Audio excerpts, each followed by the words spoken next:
Welcome to On the Air with Gloria Haas, the Interdimensional Intuitive, and thank you for being here. Before we get started, I would like to thank our sponsors.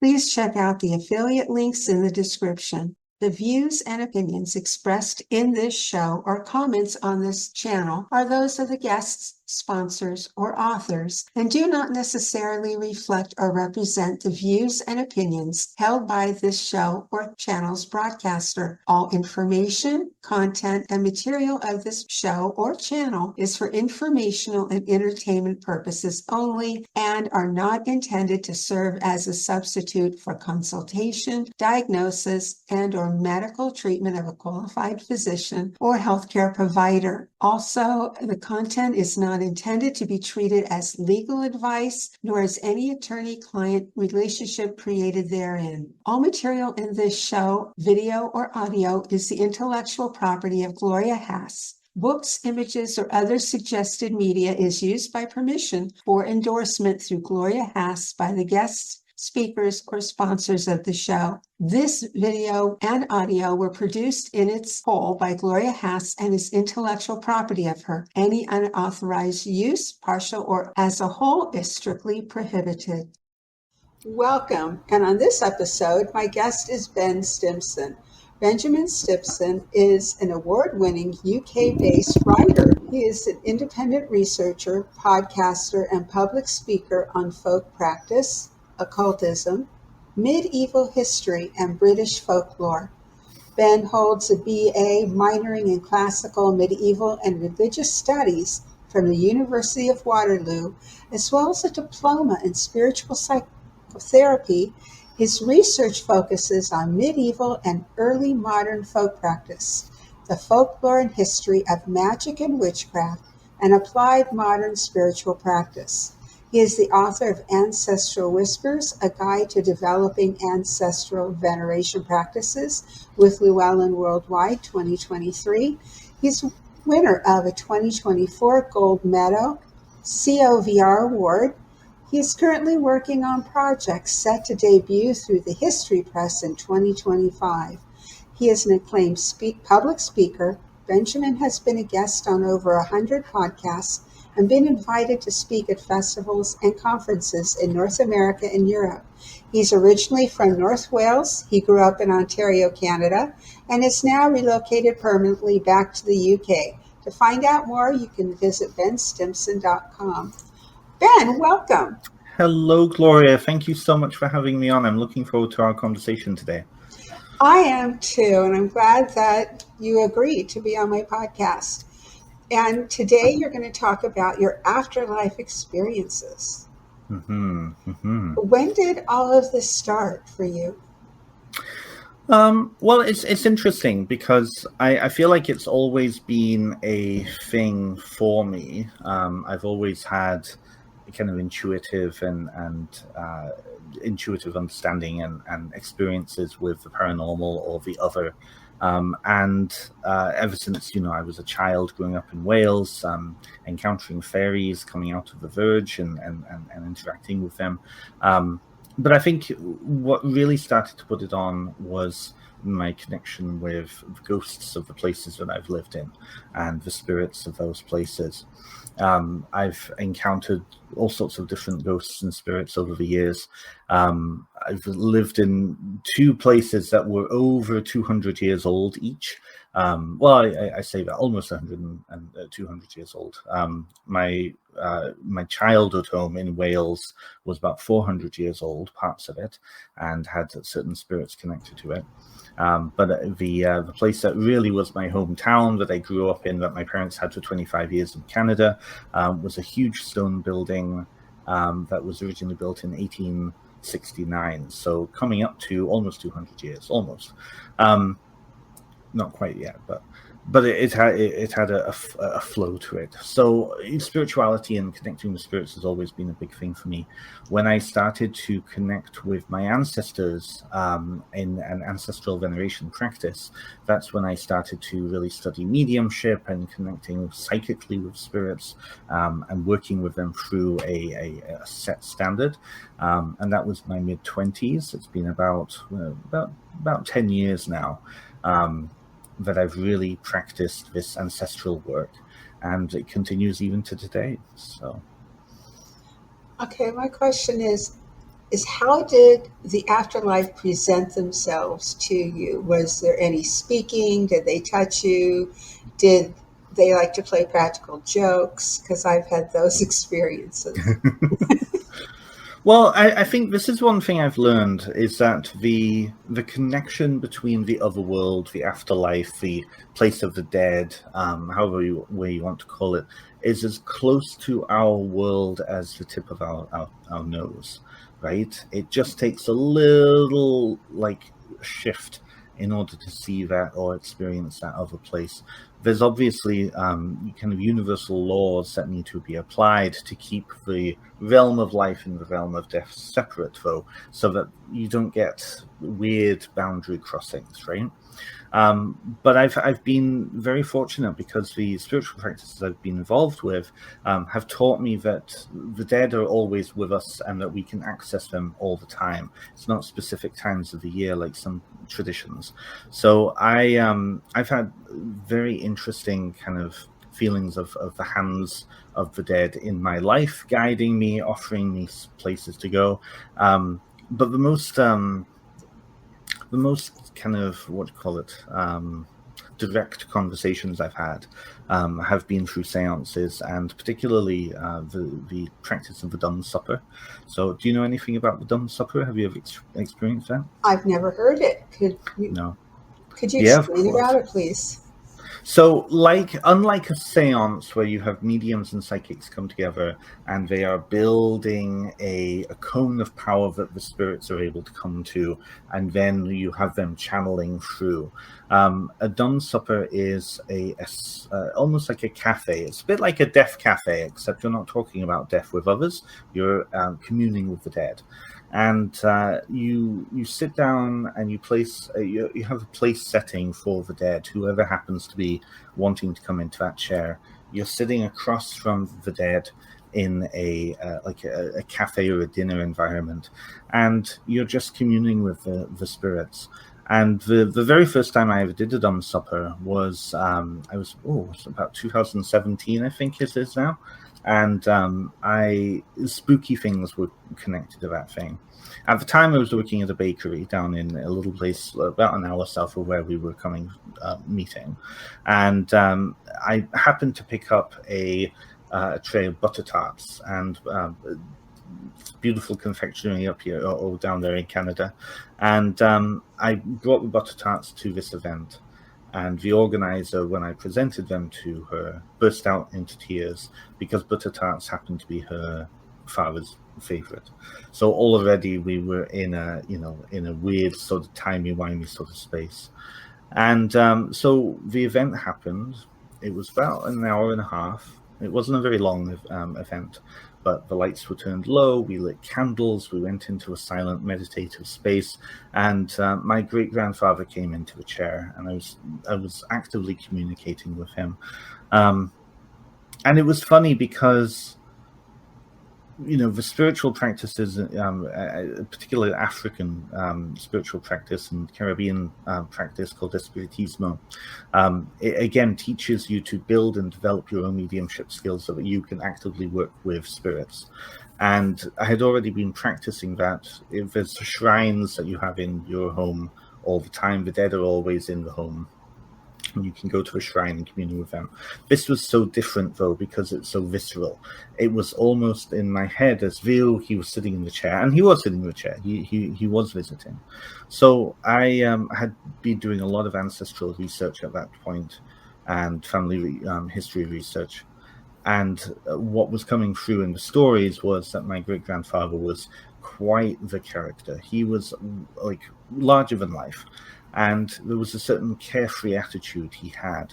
What I realized was that was really a sense of confidence. He was a very confident individual because his life started out very rough. He was a product of the Victorian age, and his own ancestors, my own ancestors, had really built themselves up out of poverty.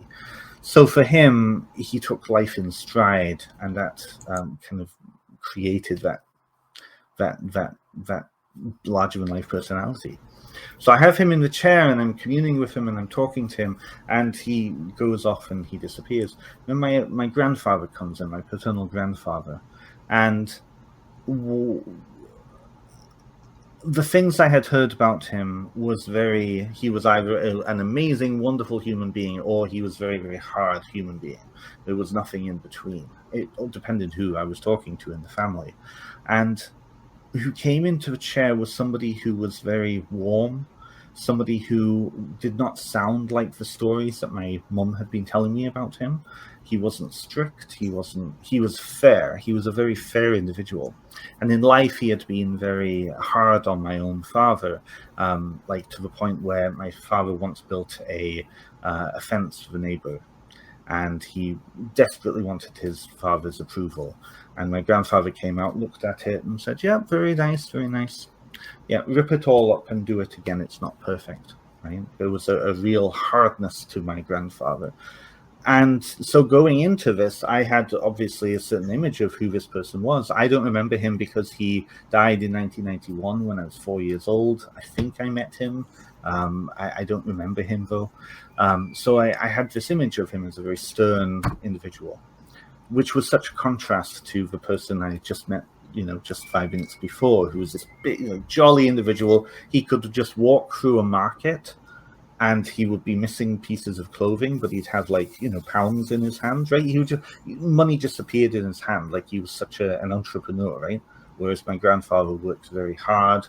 He was a very hard-working individual, perfectionist. He had to do, So I asked him, I said, what was that all about? Like, why would you treat my dad like that? And he said, you have to understand if I know what I know now, because he's had 30 years in that realm of death to really look over and think about and relate to his own dad in that way, to relate to, my own father. If I knew what I knew now, I wouldn't have done it the same way. Right. So there was a lot of closure for me around some of the things I had been hearing in the stories in the family versus who was actually presenting in front of me. And we had a really emotional moment. It was a really I look forward to meeting him again when I eventually pass over and reliving that moment and connecting with him in that way. But it was what really underlined that for me is that we often think in society that the dead go on and they stay static, and they don't. They have a full life on the other side. It's a different form of life. It's a different form of experience. But they have access to so much more awareness than they do when they're living. And we will eventually have that too. So it's just that kind of a healing of the generations through that connection point. It was huge. So that was really, it was so visceral. Like I came out, he was like, "Oh, this cake is amazing. Make sure to bring me more." So I took an extra piece of cake and I placed it at my altar in my home. It was a good moment. Yeah. Oh, it sounds beautiful. And I like what you said is about that the afterlife is not static. And I've also noticed that if I talk too loud, they tell me on my speaker app, "You're too loud." So I believe that sound is more amplified on their end. Have you experienced that? I think that you have to be very careful. Some of the teachings I've been given are that you have to be very careful about what comes out of your mouth when speaking to the dead. I think the senses, because they don't have the same dimensions that we exist within. We exist really only within 4 dimensions down here on Earth. They exist in multi-dimensions, right? And so I think that their experience is a lot more widespread. It's a larger field of vision, a larger field of amplification, all of that and the other. But certainly you have to be very cautious about what's being said, even whispering. That's one of the things I've experienced.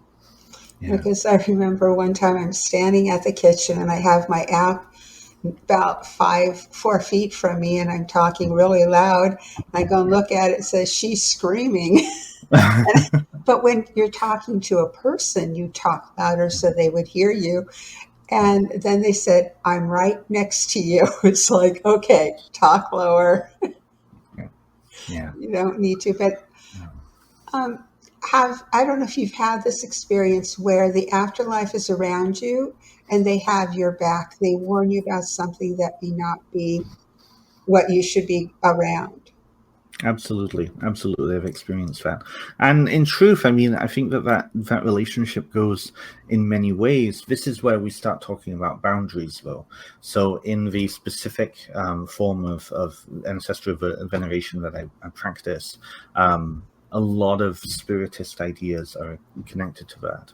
And one of the big things in spiritism is that understanding of the division between life and death, right? That oftentimes the dead have an agenda, just as we in the living have an agenda. There's a certain social agenda, there's a certain familial agenda that we live with, right?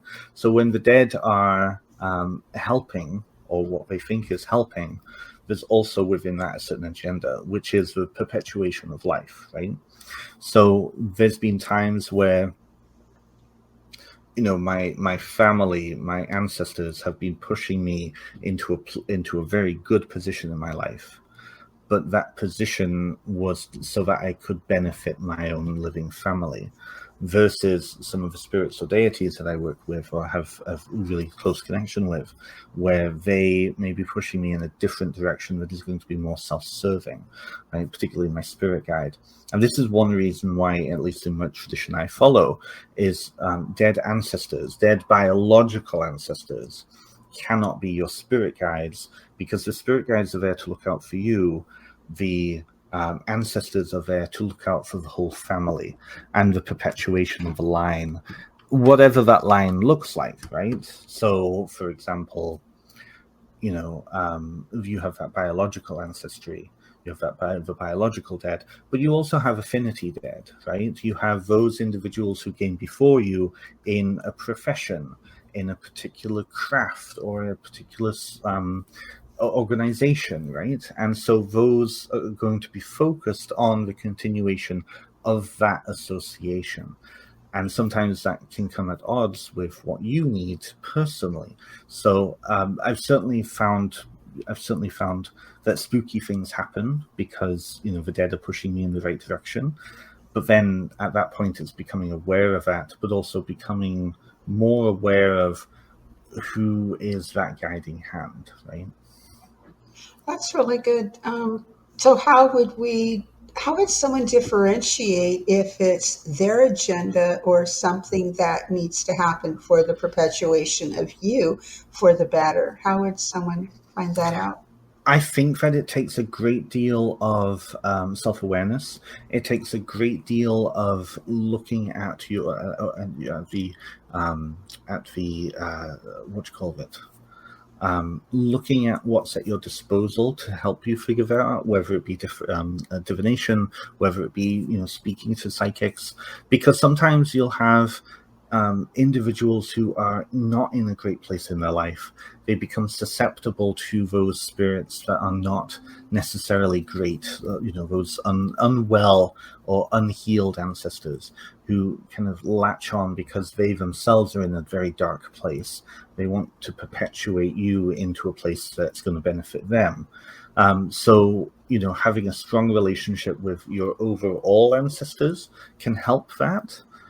Looking at the collective as opposed to the individuals, right? I'll give you a good example of that.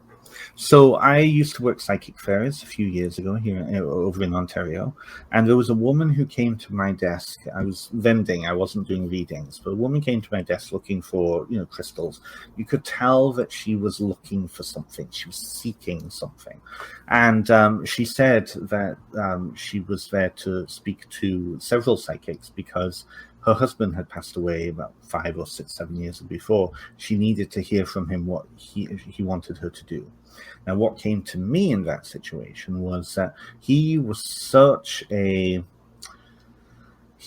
commanding figure in life to her. He was abusive. He needed her to be under his thumb all the time because he was a deeply insecure individual.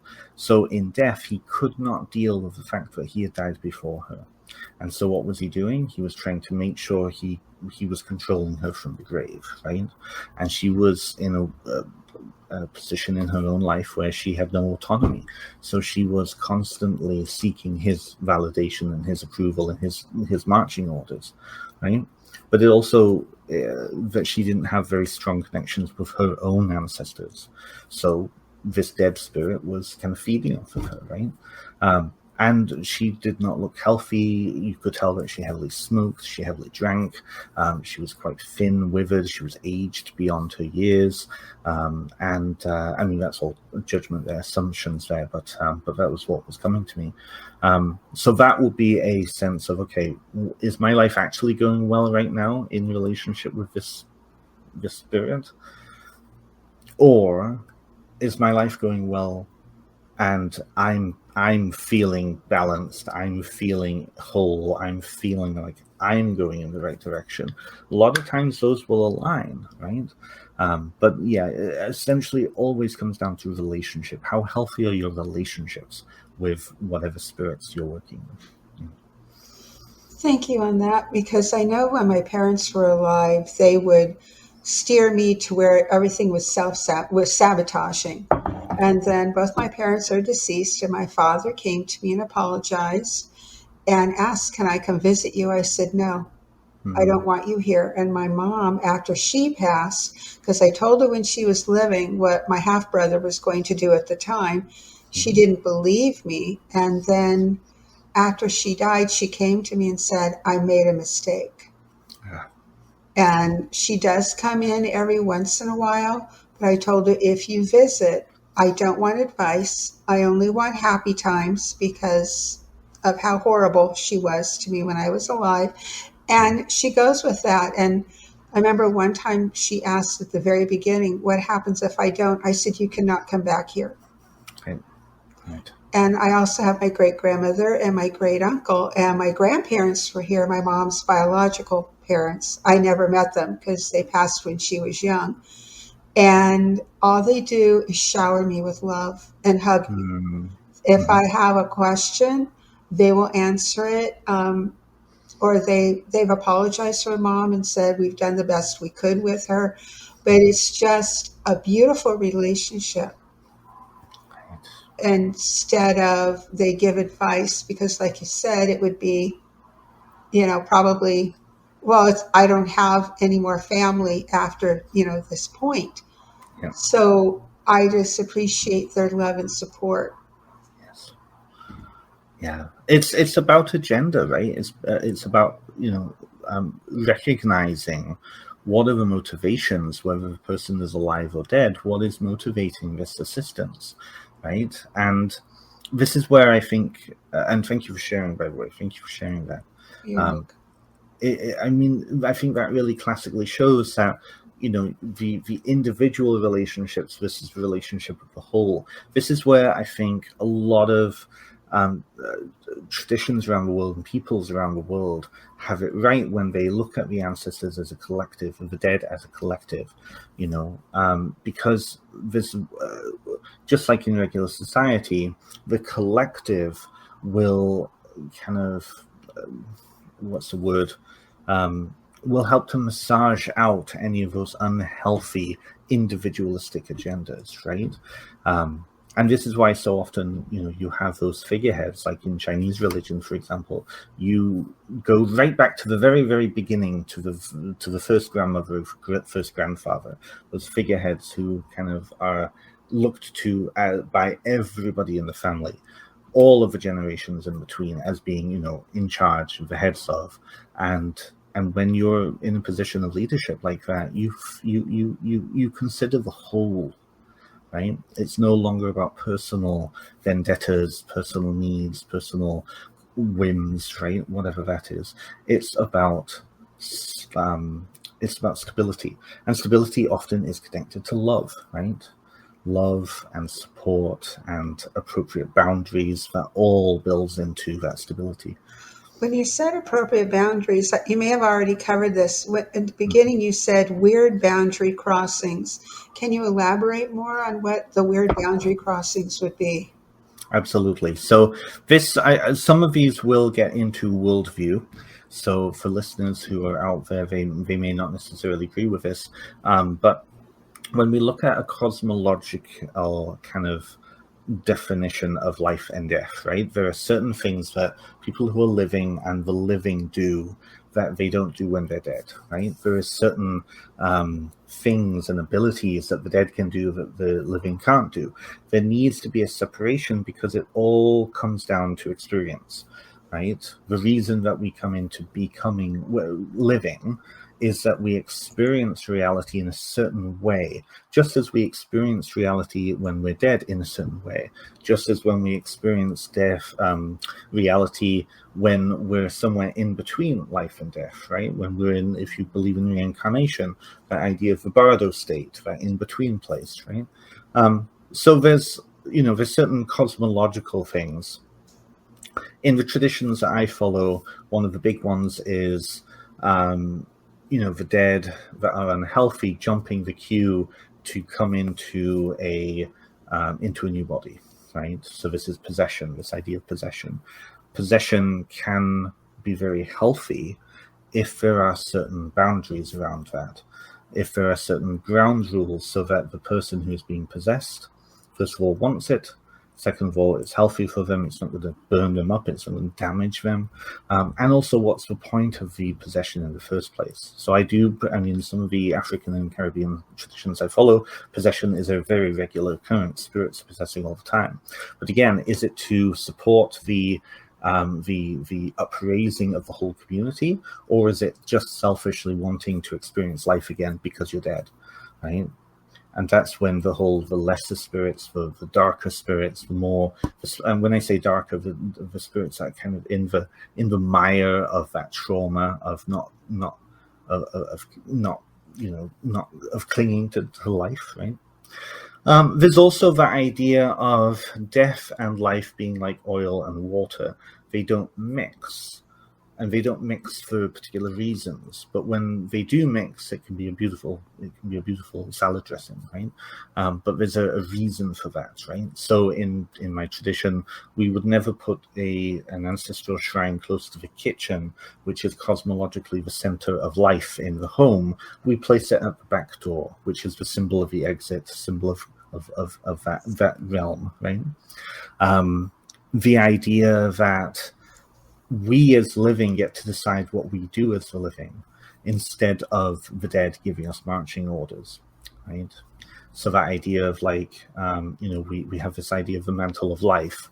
We get to decide what we're doing, but we also have that responsibility of passing down to the next generation the world that we're giving, right? The dead have already had their time. They've already existed. They've already had the chance to be alive and to create the world that we live in now. So our responsibility is, what are we going to do for the next generation? We see this, I think, in a generational breakdown between the baby boomers, Gen X, Gen Z, and the new ones coming in, right? When you start to have too many of one generation dictate to all of the other generations the world that they live in, that can then lead to animosity, to feelings of missing out, right? A lot of millennials, for example, and Gen X particularly, feel like they've missed out on things that the older boomers were able to do. And so if we apply that to the same idea of generations, the living is one generation, the dead are another generation. The dead have had their time. They don't get to have a say in what we do now, right? Yeah.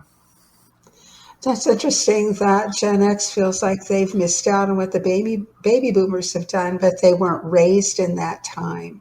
And being a baby boomer, I can tell you I miss those times because life seemed to be a lot simpler, slower. We didn't have the technology. We were actually connecting more with people. Mm-hmm. Mm-hmm. And absolutely. Yeah. but when the Gen X, okay, they missed out on it. Put down your phone and communicate. Is it that easy to say and not that easy to do? Well, when I say that, I mean it's more about things like opportunities. The idea that the baby, like if we look at politics, for example, not to bring politics into this, but Right.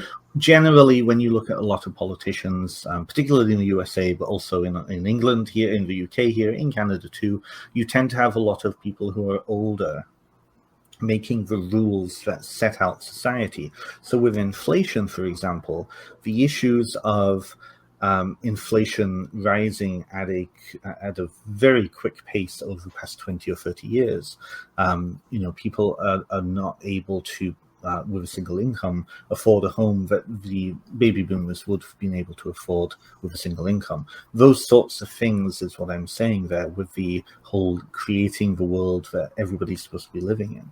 If we bring this in with the dead there, if the dead were dictating how society had to be all the time without existing in that society, then it can become unhealthy for everybody. Nobody,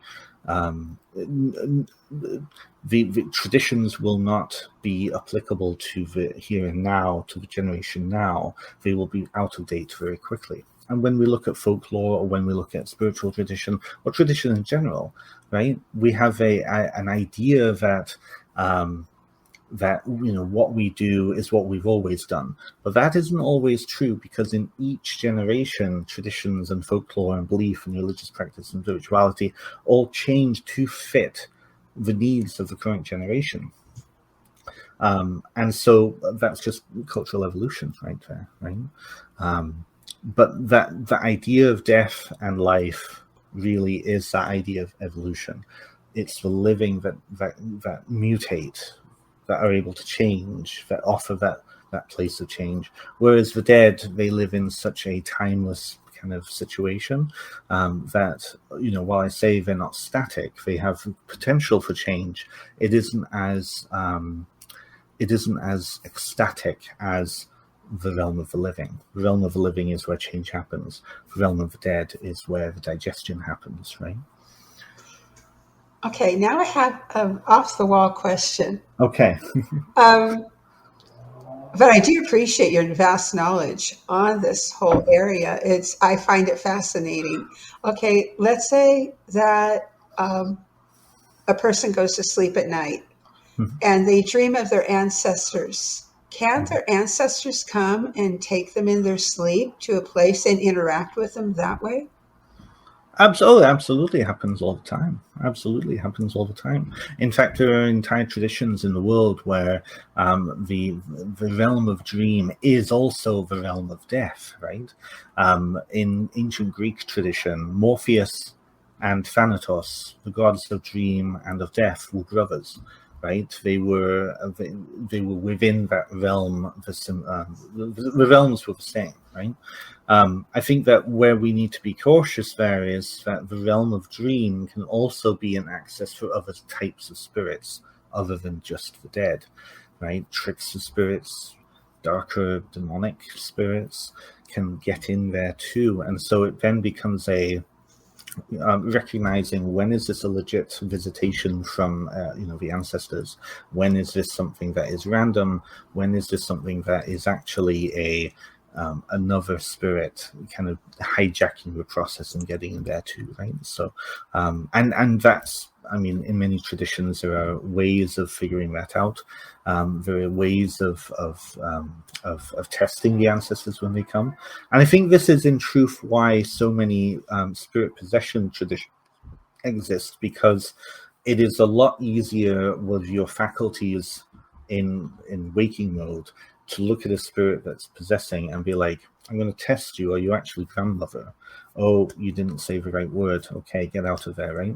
This is also where the idea of spirit guides come in. So in my Spiritismo tradition, spirit guides are there in order to be almost like bouncers, because they're impartial. They're not ancestors, so they're not tied to those relationships. They can come in and be like, no, you're not who you say you are. You can go now, right? So yeah, cosmological hierarchies. Okay, let's say that a person goes, their relatives take them on a trip. They're at the beach, and the person wakes up in the morning. Can they have a sunburn on their skin? I'm not. I'm not entirely sure. I don't particularly feel that could happen. But then again, I'm sure that it could. I don't know if it's necessarily that the sunburn is because of the dream. It could be a physical sign from the ancestors that something has happened. Right? Sometimes they will leave certain marks that they have actually come, like not physical marks, but like sometimes maybe physical marks. I guess it would depend on the situation. I've not experienced that myself, so I can't say yes or no. That's great. We're going to need to close for now, and I've thoroughly enjoyed our conversation. Is there anything else that you would like to say to the audience while they're listening? Absolutely, yeah. So, if people are interested in exploring, particularly ancestral veneration as a spiritual practice, that's a little different from mediumship, or ghost hunting, or exploring the paranormal that way. That is bringing a space into your home. I do have a book on the subject. It's from Llewellyn, and it's called Ancestral Whispers: A Guide to Developing Ancestral Veneration Practices. Came out about 18 months ago, and I go through the whole gambit in there of understanding what the ancestors are, working with your dead, working with your non-biological dead, working with ancestors that are not dead humans, that they're something else, and all of the various things that you can do in between. So do check that out. There's a link for that on my website, or you can just look up Ancestral Whispers wherever you happen to be. And I will have the link to Ben's website in the description of this video. Thank you again, Ben. I've thoroughly Thank enjoyed you. this. It was lovely. It was good to connect with you, and I hope we can do it again sometime. I hope so too.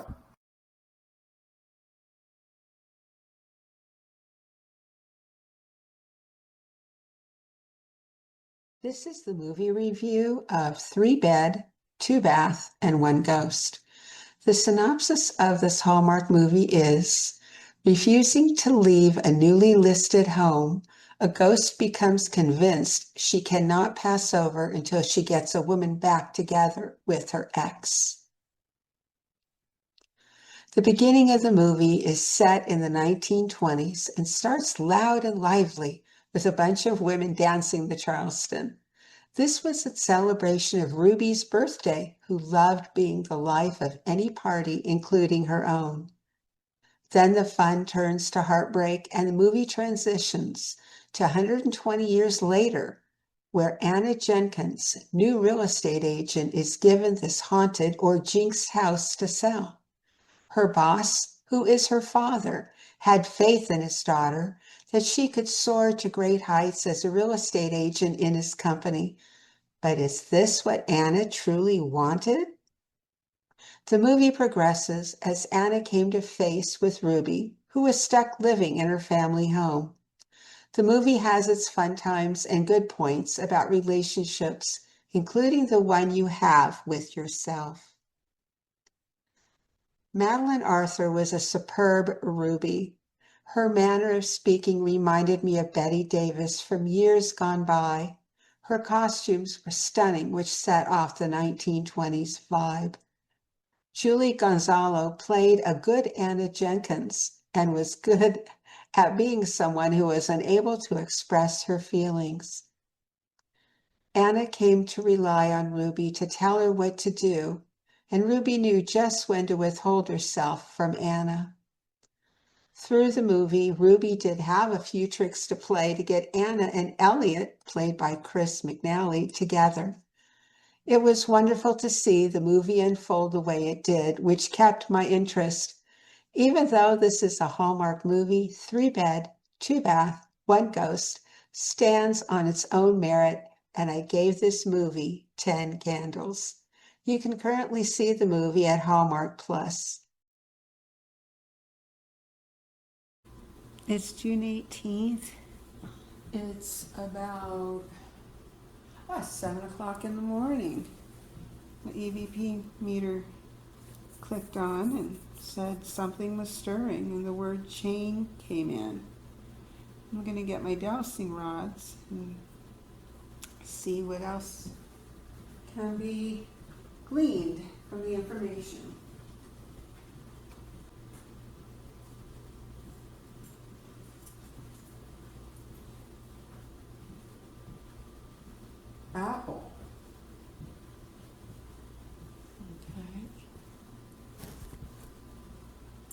Is the message I'm receiving on the EVP meter from an afterlife entity, person? Yes. And no? Okay. Is the messages I'm receiving on my EVP meter on my phone from a ghost or a spirit?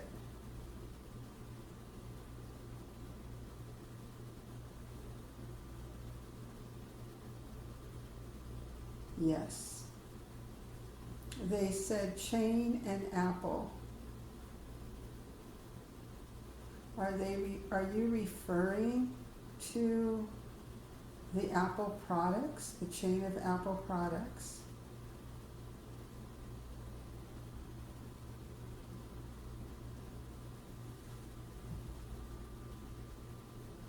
Banshee. Were you killed by a banshee while you were in chains?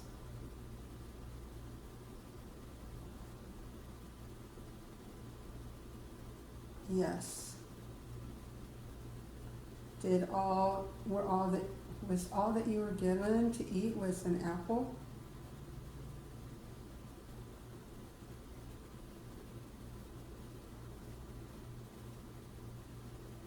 No. Do you like apples?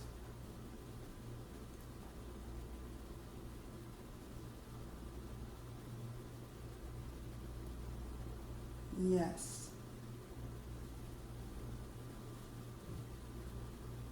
What is your name? I'm Gloria.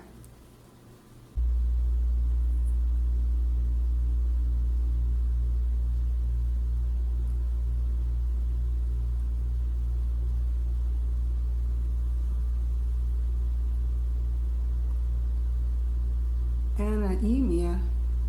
Huh. That's an interesting name. I'm going to look it up. See what that word means.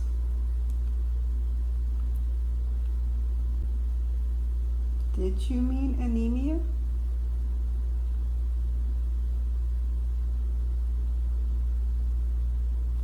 I'm going to look this word up on my computer and see what happens.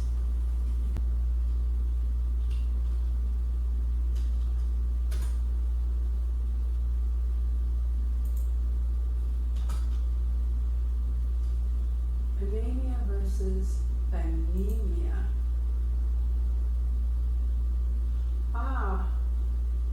It's so you're from British England.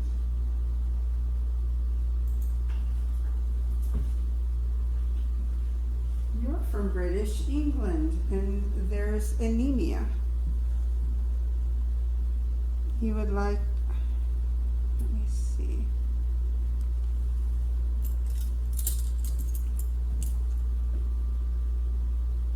Would you like to cross over? Okay, look for the light. Do you see the light? You do. Keep walking toward it.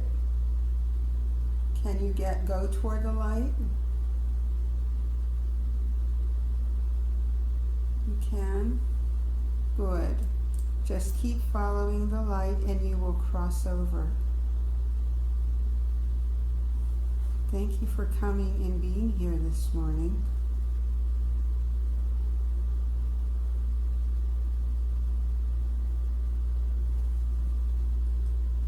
Yes, you're going forward. Keep going forward.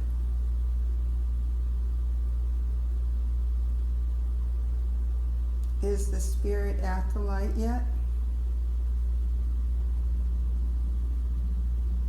It's going toward the light.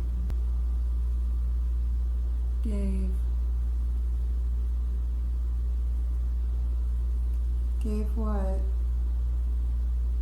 Instructions.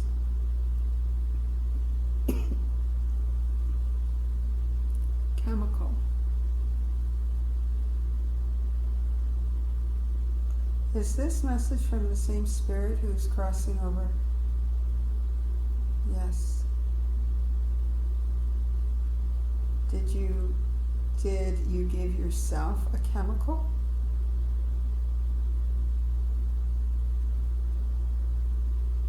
Did you give the banshee a chemical? Yes.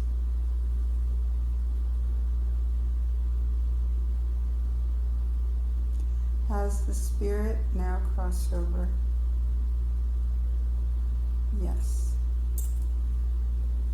Well, I'm glad I was able to help.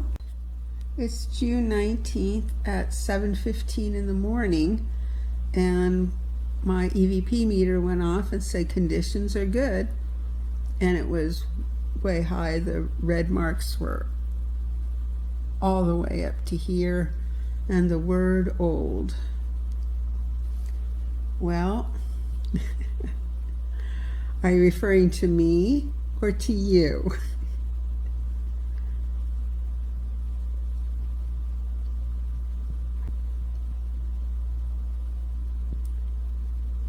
Install.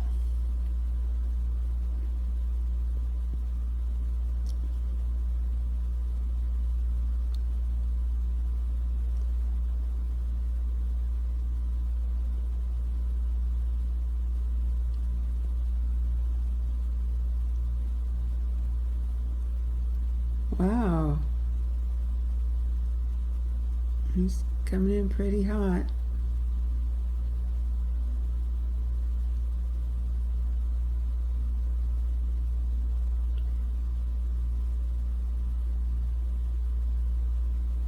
Wow.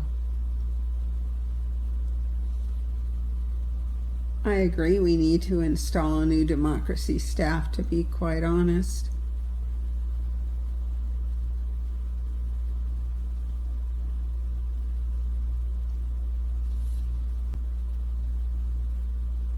You're fading. I know that happens with extraterrestrials. They use that word quite a bit.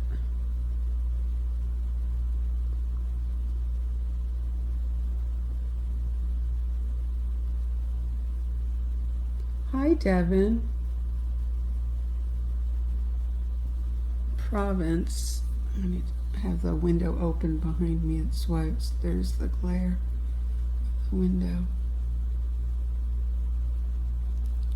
I'm Gloria. Or is there a Devon province?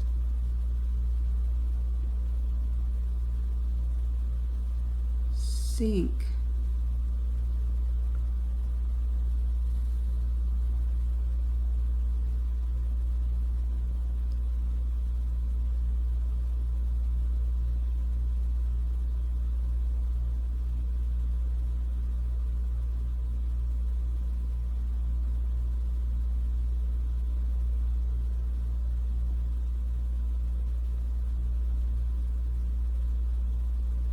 Bleak. Yes, things do look bleak.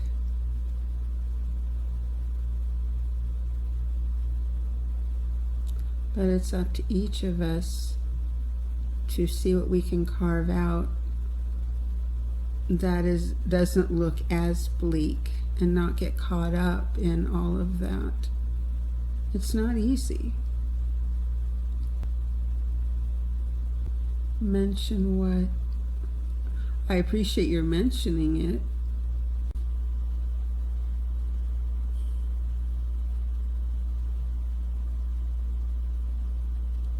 Lose. Yes, everyone loses. I understand your emphatic spirit. I truly do.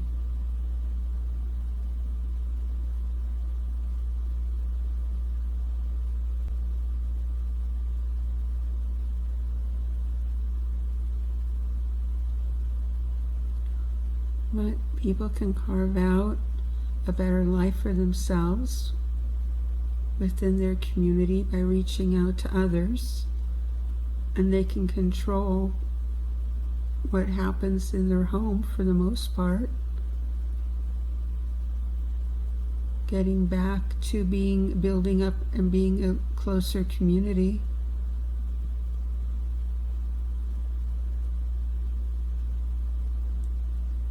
Is about it for now. Give On the Air with Gloria Hess a call. Have you had an encounter or an afterlife experience? Have you had an odd, spooky experience? Call or text 24/7 520-428-8483. Leave a message to play on the show. If you would like to be notified by email of when the next video comes out, please send me an email, and the email is listed in the description. And I promise I won't spam you with other things. You will just get notifications that the show is out. So I won't be sending interim information out, like getting 3 or 4 messages a week. 4 shows of On the Air with Gloria Hess and 5th show of Monthly Predictions. So that's 5 emails a month. So I hope to hear from you.